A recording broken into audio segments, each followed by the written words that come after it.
Why were the Irish not considered white when they first immigrated to the United States? It would be inaccurate to say that Irish folks were ever suffering the same indignities and dehumanization as Black or Indigenous folks on that ranking system of white supremacy, but they definitely weren't right at the top with whiteness. And we can see this under the myth of Irish enslavement. Irish folks were never enslaved under chattel slavery the same way that African folks were. Irish people did have to endure forced labor, but it wasn't passed on by a matter of them being Irish. In 1662, there was a law in the Virginia colonies called Partus Sequitur Ventrum, which basically said that if a woman is enslaved and she's an African woman, then her children are automatically enslaved under a condition of being Black. What the Irish suffered in the United States was called indentured servitude. Indentured servitude was a system of forced labor where the person had a contract and was usually indentured or forced to work without pay in order to repay a debt. So yes, it was slavery, but it wasn't chattel slavery because you could not buy, sell, or trade an indentured servant. You could buy their debts and then have them work for you to repay that debt, but it was totally different than chattel slavery, but it was still messed up. Indentured servitude and chattel slavery were both outlawed in 1865 with the 13th Amendment, except as a punishment for crime,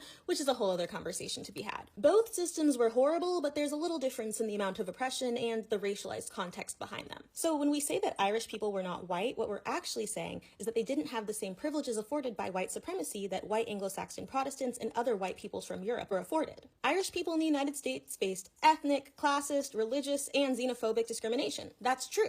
But the way that Irish people were assimilated into whiteness or finally viewed as accepted into whiteness is a really interesting history too. It's also a little racist. Race is a construct or a human invention that was created to rank and differentiate and separate people based on our natural human differences. Natural human differences are real, like differences in our skin tone, hair texture, facial features, etc., but that's not what race is. Race is all of the politics and meaning associated and tied to those. As Dr. Dorothy Roberts says, race is a political category that has been disguised as a biological one. When you're categorized by the system that is race, you are racialized, and people have been racialized differently depending on what the politics and society that had been controlling our behavior needed at the time. Starting in around the 1840s, Irish people were subjected to similar racialization and stereotypes that Black people were, saying who was and wasn't desirable, who acted uncivilized, and other things of that nature that are incredibly racist. From the jump in the US, Irish folks were allowed to go to white-only spaces, were allowed to marry and have children with other white people, but the issue here really is that they didn't have the same privileges and rights as other white folks. Irish folks already had an incredible amount of passing privilege, meaning that they would be perceived as white until it was maybe demonstrated that they were Catholic instead of Protestant, or that they started speaking with an accent. An excellent book that talks about all of this is called How the Irish Became White, and I recommend reading it. Ever since 1878, literal US courts have litigated the issue of whether certain groups are white or not. The unfortunate fact about how Irish folks became white in the context of the US is that they started contributing to the oppression of Black Americans. It's kind of difficult to articulate, but essentially, early Irish immigrants started to demonstrate that they could be more harsh and more brutal in their treatment of Black Americans than the people who were already considered white.